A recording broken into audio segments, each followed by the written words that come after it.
This is Jeanne Dennis of Heritage of Truth. What would the world be like if all Christians lived without fear?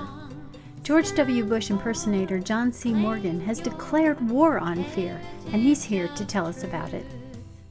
Welcome to Heritage of Truth. Today our guest is John Morgan. Are you sure? Yeah, tell me why we shouldn't be sure. Well, as you can see, I have the privilege of looking like George W. Bush and have his voice too. It's a hoot. In fact, I like to tell people when it comes to corn, I'm the colonel. So how did you get discovered? Oh, well, my wife and I, Kathy, had an invitation to help set up chairs at a George Bush rally in Orlando back in 2000 when he was running for president. And somebody that was one of his full-time staffers just looked at me and said, "You look a lot like W." And that's the first time I'd heard the phrase W, but obviously heard it many times since. People tap me on the shoulder every day. Has anybody told you look like George Bush? It's a pretty daily occurrence. A lot of fun. Yeah. Well, you have a new book out called War on Fear. What would you do if you were not afraid? What inspired this book? For years, I've been asking God to maximize my life. I want to be one of those guys that when I get to heaven and look back, I'm going to say, I nailed it. That's what I want to say. I really don't care what happens. I'm all in. And one day it occurred to me that unbelief and fear were stealing from me and robbing from me. I mean, unbelief, think about the times you read the scriptures and there's a holy invitation to some amazing adventure from the Lord. You know, John 10:10, the book is themed around, it says, I have come that you might have life and have it to the full.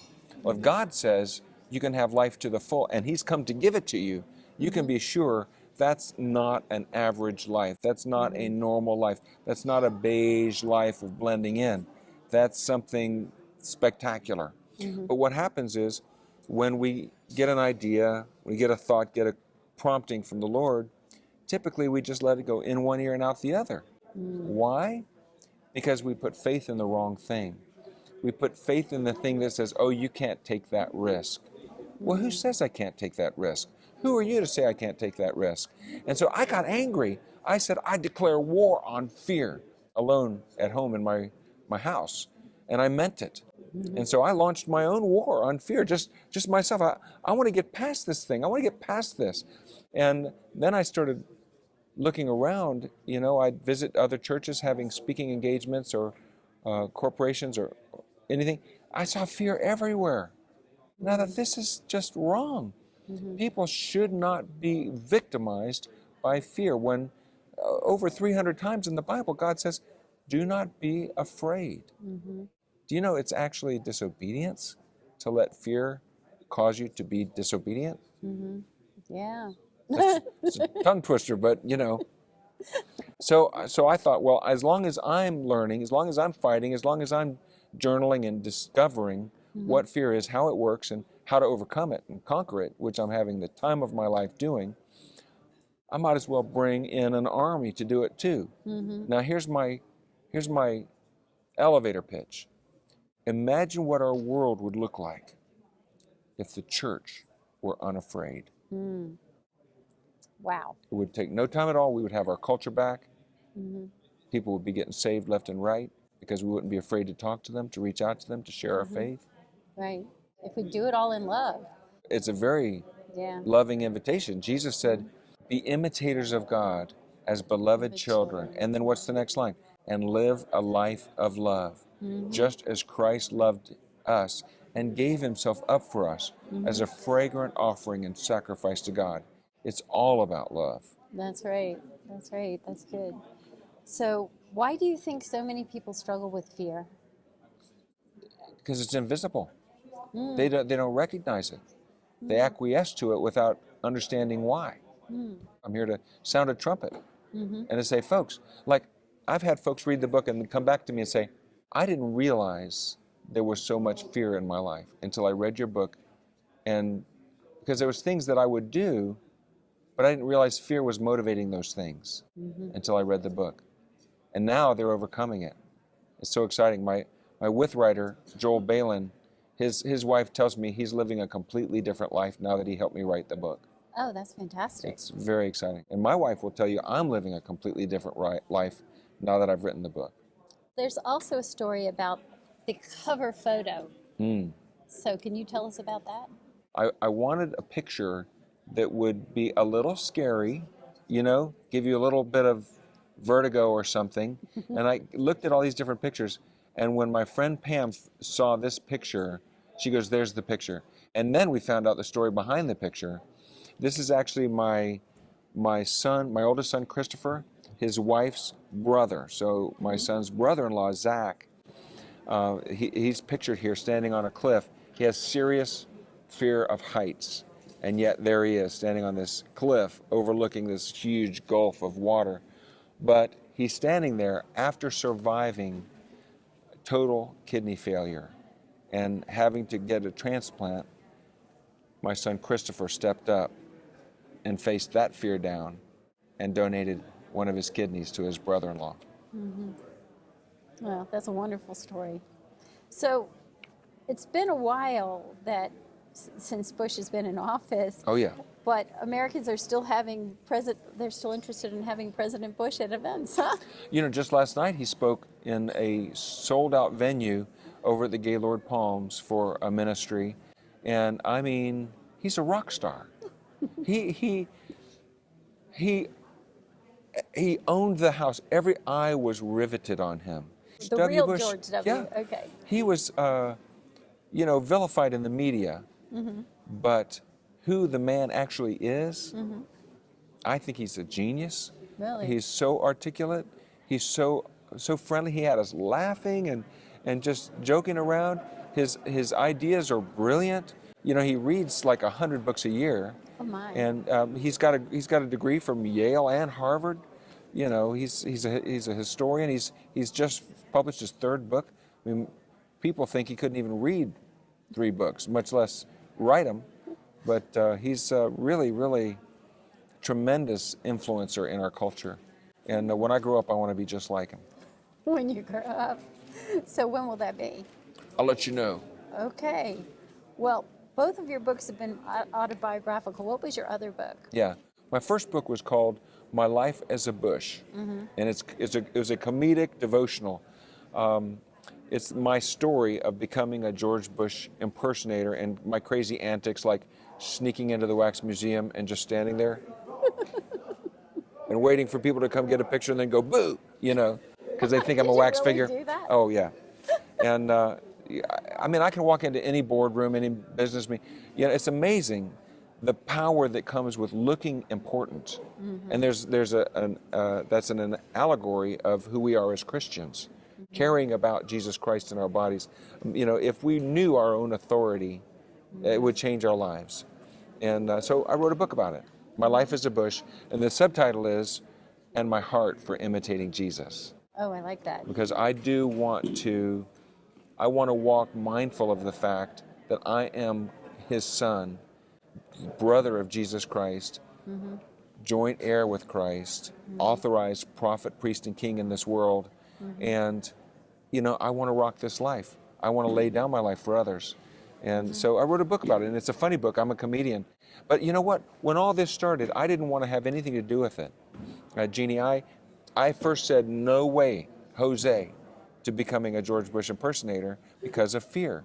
I totally yielded to, oh, but if you do that, no one will think it's funny. Oh, but if you do that, you'll be rejected.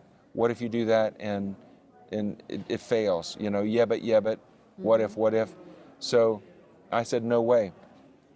But then the Lord spoke to me and said, how do you know I'm not in it? Because see, I decided God couldn't ever want anybody to be an impersonator. My religious paradigm was off. But I needed what, you know, I like to use this as an illustration. What is that? Dimes? 2 dimes. If you take it and throw it over there, it becomes a paradigm shift. I needed a paradigm shift. I needed to realize that God could use something as wacky as an impersonator And now, as you can see, he has used it. Yeah. It's been wonderful. And isn't it important for people to know who you are and not just that you represent Bush in your looks and the way you talk and act? I don't really care if they know who I am or not. I don't think it's about me. I do enjoy being myself for the benefit of my relationship with the Lord and to serve others. Right. But I'm way more interested in people knowing who He is. That's good. That's good. Well, you also sing Yes, I do. and play.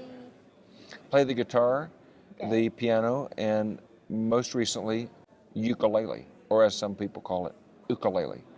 Okay. Will you give us a sample? I did. I sure will. I wrote this song. I actually wrote it for a friend of mine who was having a birthday, and I started writing it for him, but it wound up getting almost 1 million views. A country station released it, and it's at 825,000 views or something like that.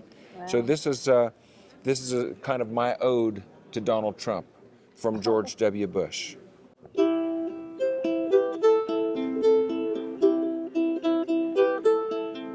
There is a man, his name is Trump. He kicked my baby brother's rump.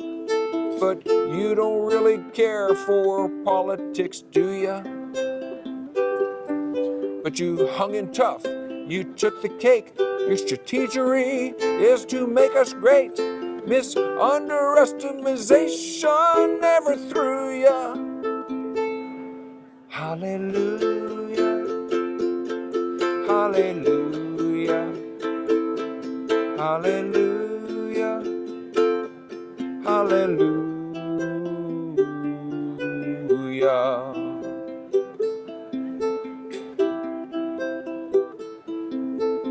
Well, Hillary wanted you to run. I mean, you'd never win, but oh, what fun.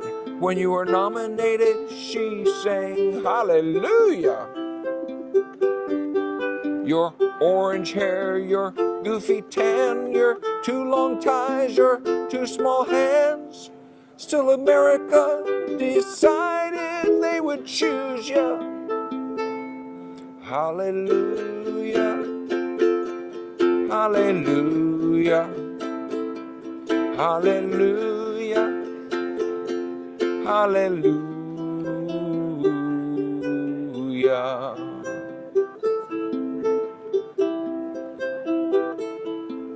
Well, raise the flag and ring the bell.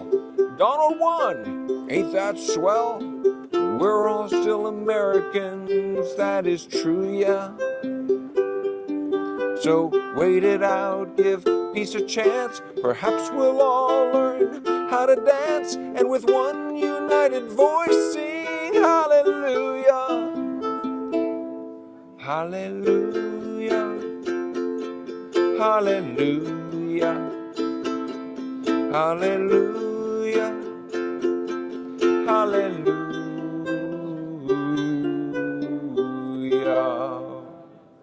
Of course, that's taken off of the song Hallelujah, written by Leonard Cohen, who recently passed away. Oh, But okay. isn't that fun? Yeah. What did you do before you became a Bush impersonator? I worked in my mom and dad's appliance store in Orlando, Okay. selling refrigerators. And did you do music at that point? Yes, I was on the worship team at church. Okay, you have a really nice voice. Oh, you're so kind. Thank you. Yeah. Well, thank you so much for being our guest. We've really enjoyed having you. Oh, it was an absolute pleasure, and I hope your viewers and your listeners will enjoy the book War on Fear and take advantage of the chance to live a completely fear-free life. Right. Where can they find you online? JohnCMorgan.com, and you can pick up the book at waronfearbook.com. Thank you very much. You're welcome. God bless. Share